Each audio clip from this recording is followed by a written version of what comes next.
Hi, this is Chris with Howstuffinmycarworks.com. Today I'll be showing you how to install a 750 CFM carburetor on a Chevy 350. This is already a running truck, but it needs a 750 CFM carburetor because it has 11.5 to 1 compression ratio. Because of the high compression, we normally run race gas in it. The cheapest gas we could run is 91 octane, and you can get that at the pump. We retard the timing 5 degrees and we don't have any issues. First step is I'm going to remove the masking tape that we put on the intake manifold to prevent dirt from getting inside the engine.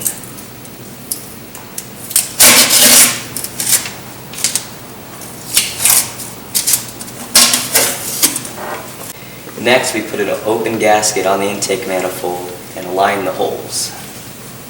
We installed a 3/8 fitting on the back of our carburetor to get back into our brake booster.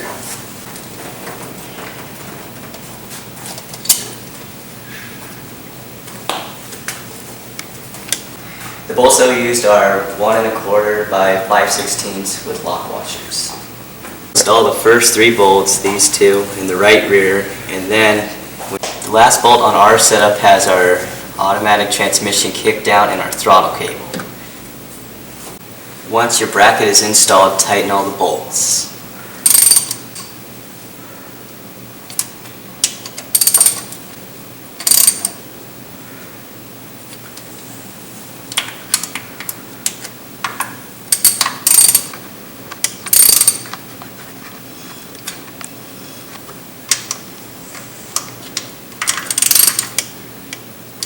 To connect your automatic transmission kickdown cable, pull up on the locking clip and push the cable forward, then lock it in.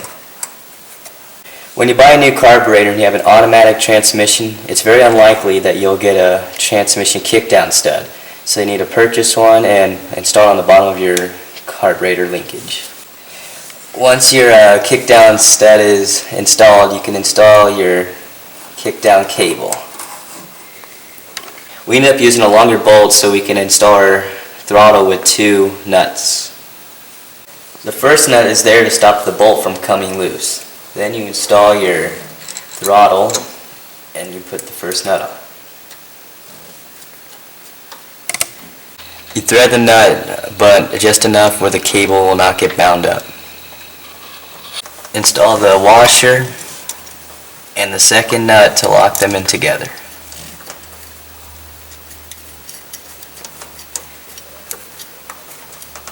Hold the first nut with one wrench and tighten the second nut with another wrench.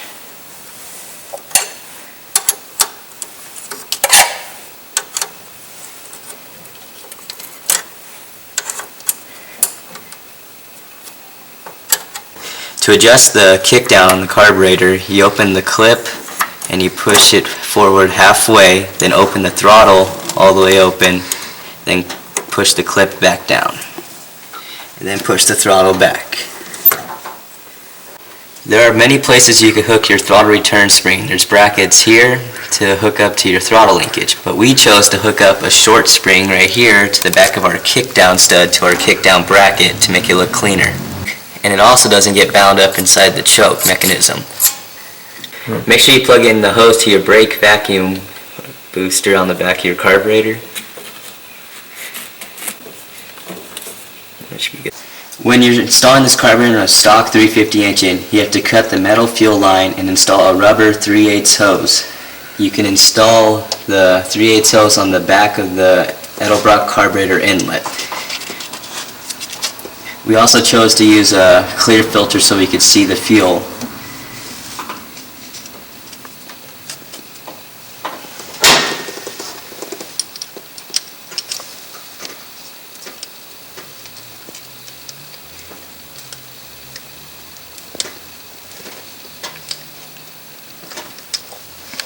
The initial way to adjust this carburetor is to screw in the adjustment screws all the way and then back them out 2 turns, and then you'll get the vehicle running. Then you can adjust it the way you want. We don't need any of these vacuum hoses because we have an electronic ignition and we hooked our brake booster to the back of the carburetor to make it look a lot cleaner. When installing the air filter, put the air filter gasket on top of the carburetor. We're using an Edelbrock chrome air filter, and it has these little indents to prevent the fuel line from kinking.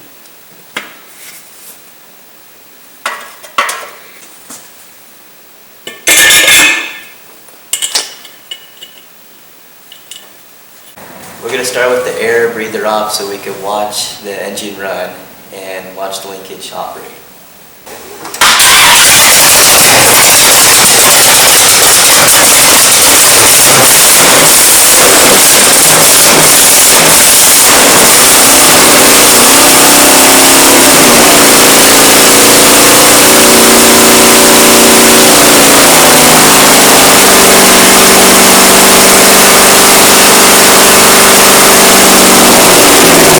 Well, you got to see some fireballs shoot out of the engine today. Please visit our website and see you next time.